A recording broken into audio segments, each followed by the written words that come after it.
Good morning, good afternoon, good evening, good midnight to all my friends near and far. Ito po si Marilyn, your friendly Filipina Carpintera here in America. Ito pong episode na ito ay ang pagbisita namin sa Pearl Harbor! Kaway-kaway naman kayo dyan. Yan po yung kapatid ko, half-brother ko na almost 90 years old na.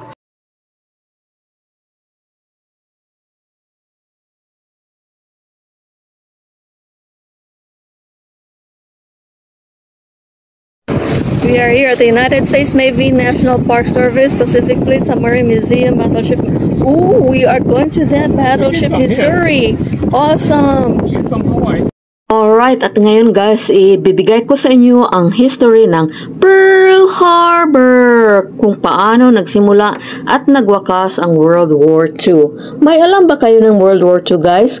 Kasi in-explain ng mga teacher natin yan sa ating history class. Hindi ko masyadong na-remember guys, kasi alam nyo, nung college ako or even sa high school ako guys, nagbubulak-bulak ko pumupunta ako sa mga silingan at nangangamuti, kaya yung grado ko nangangamuti din. Joke, joke, joke!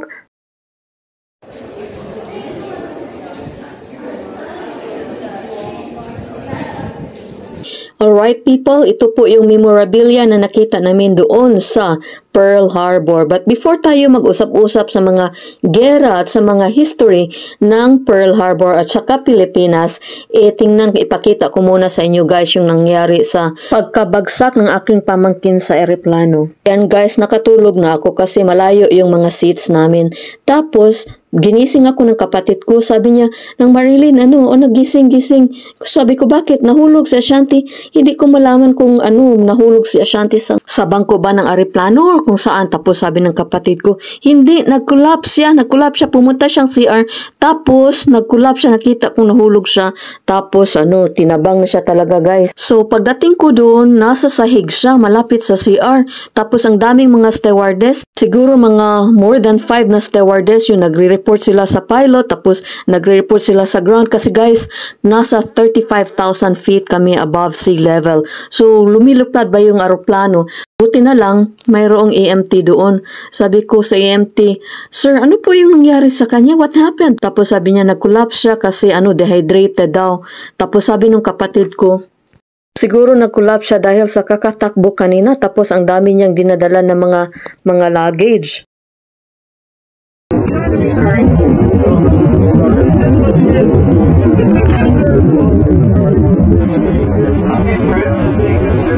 So yun, sabi ng kapatid ko, kasi kanina nung tumakbo tayo papuntang gate, late na tayo, tapos ang dami niyang dinadala, tapos tumatakbo kasi late na tayo, tapos nagmamadali ka, parang ganun ba? Sabi ko, kanina lang naman yun after siguro mga 5 hours na kami sa Himpapawid. I really do not know, but nasa mataas kaming ulap around that time. But in fairness guys, yung mga pamangkin ko, oh my goodness, grabe yung sakripisyo nila sa akin. Kasi diba naka-wheelchair ako at yung lalaki kong pamangkin, pag nakita niya nagbubuhat ako ng backpack ko na mabigat, sabi niya, "Auntie Marilyn, no, stop. Like, put it down." At siya na lang nagkakarga ng mga gamit ko. Pati na yung pamangkin ko na babae, they were really so fast in helping me. Tapos yung kapatid ko guys, oh my goodness, alagang-alaga talaga nila ako. Kita nyo sa ibang video ko na sinusuklayan nila yung buho ko. Kasi naman, mahirap talaga sa akin mag-travel ng malayo kasi hindi kaya ng likod ko maglakad ng napakalayo at saka. But anyway, going back to my pamangkin, yun, tinanong yung EMT, buti na lang may nurse at saka EMT na nag-help sa kanya. Tapos yun, sabi ng flight stewardess, "Ma'am, excuse me, you need to go back to your seat." Sabi ko, "No, this is my niece here." Sabi niya, "Yeah, but the pilot says kailangan kayong bumalik kasi the seat belt sign is on." Sabi ko, "I really don't care." Tapos sabi nung nung EMT na, "Could you please raise her feet?" So, rinaise ko yung feet niya, tapos pinahiga siya. Tapos siguro mga more than 1 hour yung pag-help ng mga tao, EMT sa kanya, tsaka nurse. Buti na lang may mga passenger na nurse at saka may passenger na EMT. So yun, natabangan talaga siya, tapos unti-unti siyang pinainom ng tubig at saka juice kasi very dehydrated siya. Kasi ito naman kasing bata na ito napakapihikan kumain, na very choosy, tapos hindi umiinom ng tubig. So sabi ko sa kanya, lesson learned, Ashanti, like you need to drink lots of water. So yun, pag abot ko doon guys, yung nakita ko yung blood pressure na tinake ng EMT, nakita ko 70/60. Sabi ko, oh my gosh, that is dangerously low.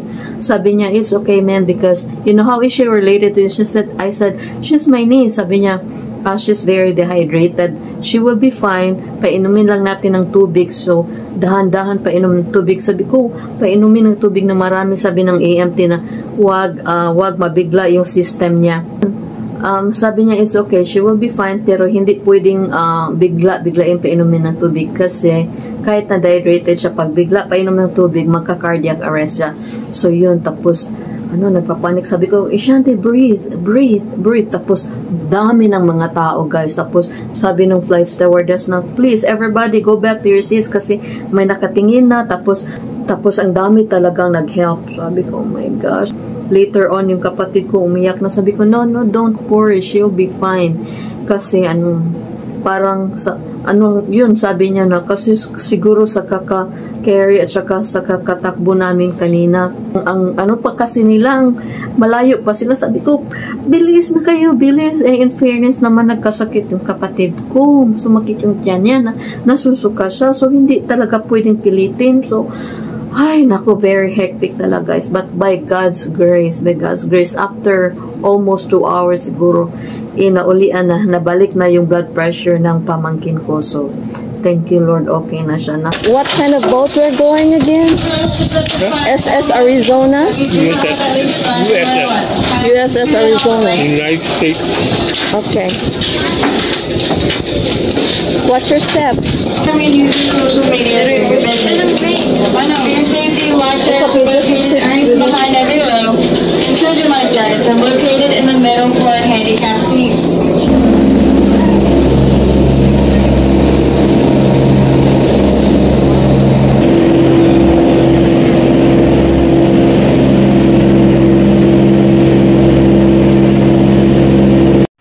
So yan po yung mga battleships nila sa Pearl Harbor na na-decommission dahil sa damage ng pag-atake ng mga Hapon noong 1941.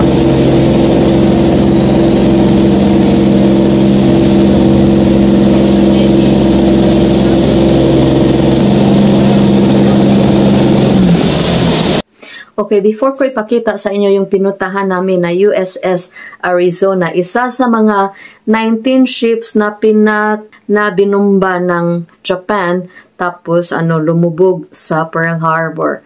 Guys, kasindak-sindak pala ang nangyari doon sa Pearl Harbor. 1,700 ata na mga sundalo yung namatay and 900 sa kanila ay nalibing doon kasama sa USS Arizona kasi lumundag na yung USS Arizona, di ba? Kasama sila doon sa lumundag na barko. So they were like drowned alive. Na-trap sila doon sa barko, tapos lumundag yung barko, hindi na sila makalabas. 900 plus of them drowned alive. Grabe talaga. But before that, ipapakita ko sa inyo or i-share ko muna sa inyo yung background. Para naman may alam tayo ng konti sa world history, di ba? Kayo alam nyo kung anong nangyari at bakit nangyari yun. Hindi ko rin alam kaya sisisiyatin natin kung ano talagang nangyari. Bakit inatake ng Japan ang Pearl Harbor? Noong unang panahon, noong 1930s, ang Japan ay gusto nilang sakupin ang mga nations sa Microasia. Kasama na ang Philippines, kasama na yung probably Indonesia, yung nasa Southeast Asia na mga countries. Kasi gusto nila na makalikom ng minerales at saka gas. Wala kasi silang masyadong gas sa kanila, kaya gusto nilang i-invade yung mga countries dito sa Southeast Asia kasama ng Pilipinas. It was around that time na may gera between the countries of Europe at saka German, Nazi German. Kasi yung mga Germans, di ba, yung mga Nazi, pinapatay nila yung mga Jews. Kaya grabe yung tension doon sa Europe. Tapos, nagimbala naman itong mga countries dito sa Southeast Asia na pagmamayari or ne-colonize ng mga Europeans. So, yun. Ito namang Japan, gusto nilang makalikom ng mga elements at saka minerales at saka gas dito sa Southeast Asia. Kaya, member nyo, may bayonita sila.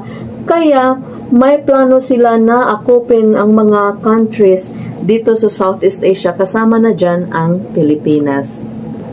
And around that time, neutral pa yung Amerika sa gera between the German Nazis at sa Europe na nagigera sa German. So, tayong mga Pilipino, under the colonization pa tayo noon sa Amerika, pero malapit na tayong bigyan ng freedom ng Amerika under their colonization. Dahil itong Japanese na mga tao, gusto niya mag-colonize sa Asia, na ano na nila, parang party ng China, nakuha na nila. So, hindi nasisiyahan yung Amerika na bakit naman kayo nang-aagaw ng countries, ng lupa, guys, kahit pala noon may nagpapatayan na dahil lang sa lupa, na gustong umangkin ng lupa ng Japan dito sa bandang Asia. Kaya hindi nasiyahan yung Amerikano. So sabi ng mga Amerikanong government na okay, ibo-boycott natin itong mga Japanese people. Hindi na natin sila bibigyan ng gasoline, hindi na natin sila susuplayan ng mga kailangan nila galing ditong Amerika. Kaya nagalit yung Japan. Bakit naman kayo nakikimarites? Gera namin ito. Bakit kayo nakikialam? Ang ginawa nila 1 December 7 morning, mga alas 8 siguro ng umaga, December 7, 1941. Yun. May isang Japanese na bomber na inatake yung Pearl Harbor, tapos binumba yung mga fleets nila. So, 19 fleets were drowned.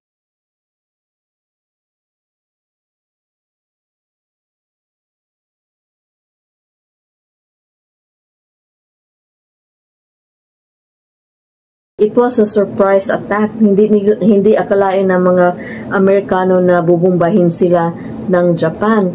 So, hindi sila prepared.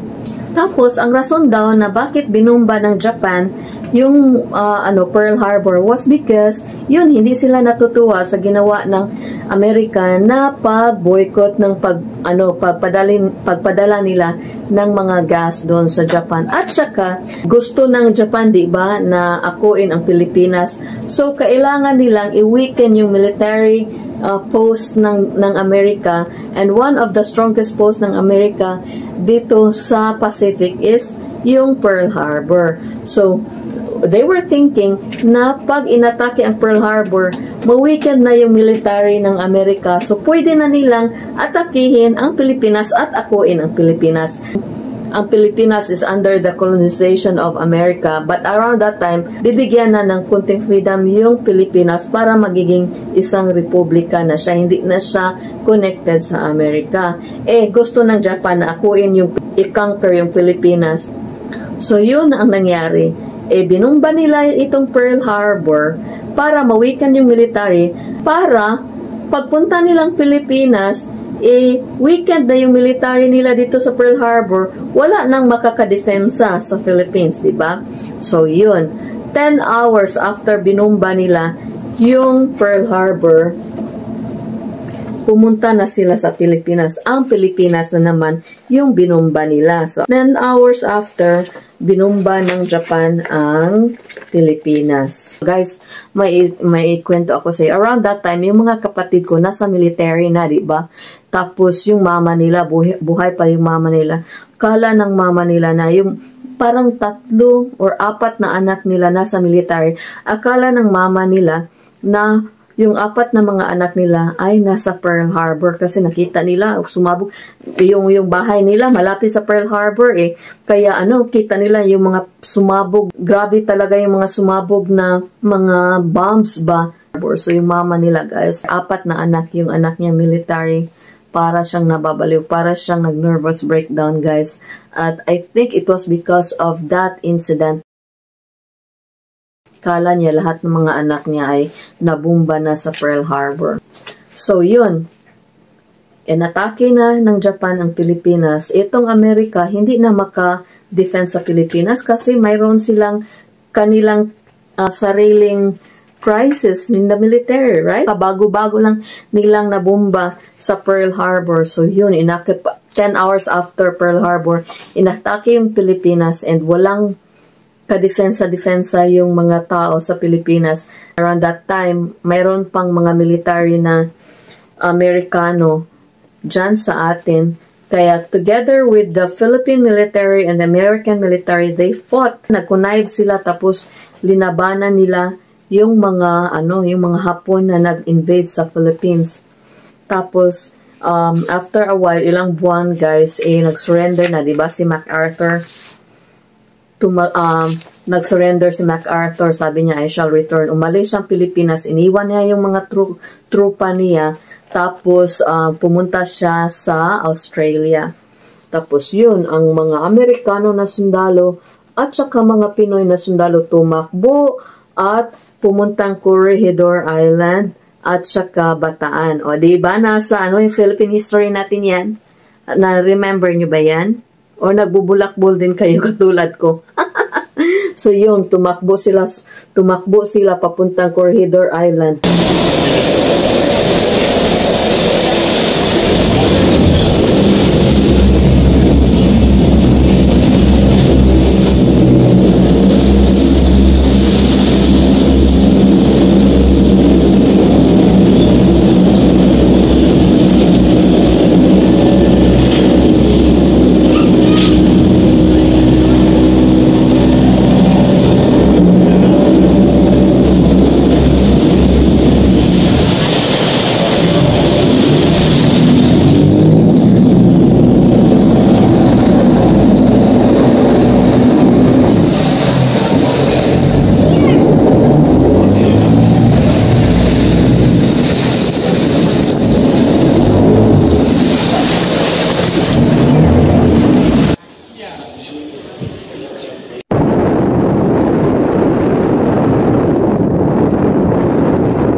So this is the graveyard of the 900 people who sank with USS Arizona nung binumbahan sila ng mga troops from Japan.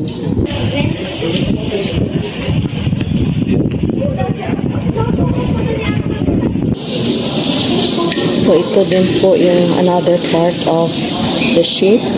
Hanggang ngayon po ay nag-spill pa siya ng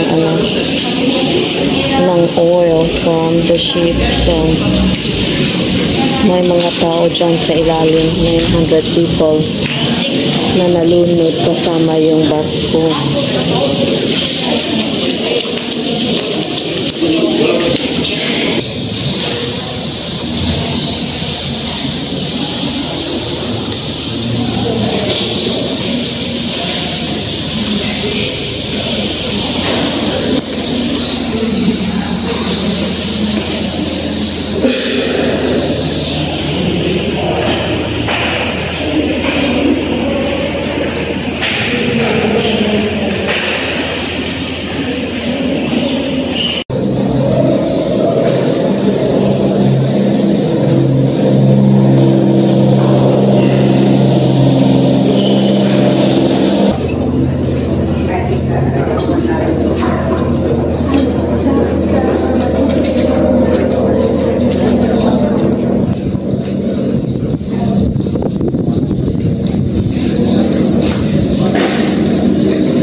Pila to ka book ingon niya?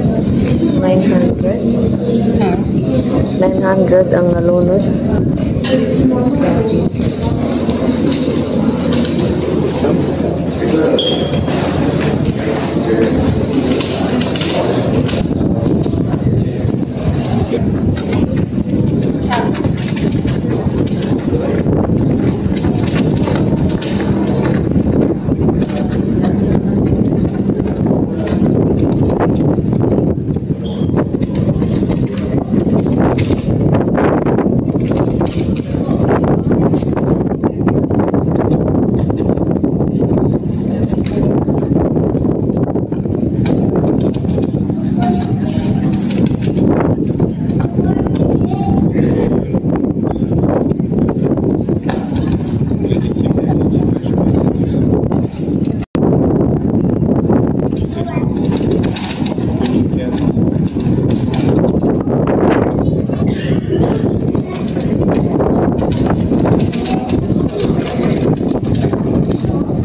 this is the graveyard of the 900 people who sank with USS Arizona nung binumbahan sila ng mga troops from Japan. You know? I saw. What? Taon, manok. What else?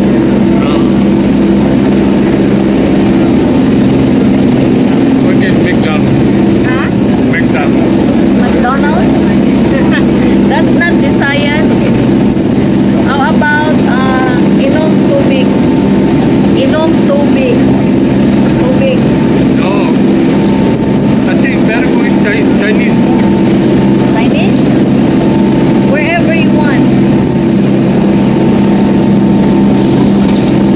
Itong kapatid ko kasi you're diabetic, right? Huh? Diabetic? The what? Diabetic. You. Yeah. Diabetic kasi siya kaya hindi pwedeng ano na lang ang kakainin. So we really have to be careful kasi magre-report kami sa anak niya na nasa Air Force kung anong kinakain niya. What's that? Submarine. Oh! Yeah. Mga battleships nila during World War II. Ano rin?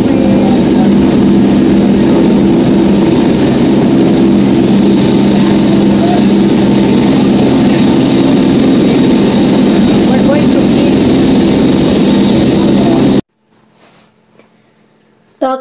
Takbo, tapos yun na ang mga Japanese na yung nag-rule doon sa island ng Pilipinas.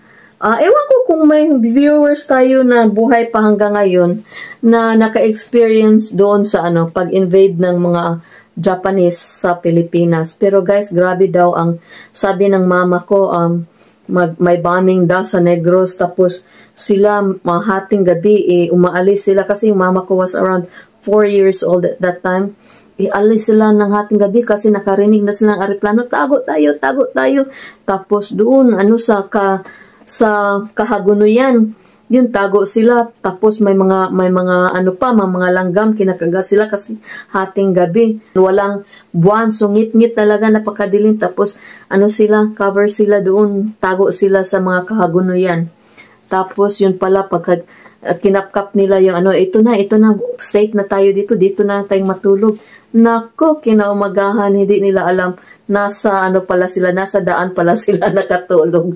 Kaya pag may mga hapon na dumaan doon, madakip sila. Yun, tapos, pag magluluto daw sila guys, kailangan walang aso na makita.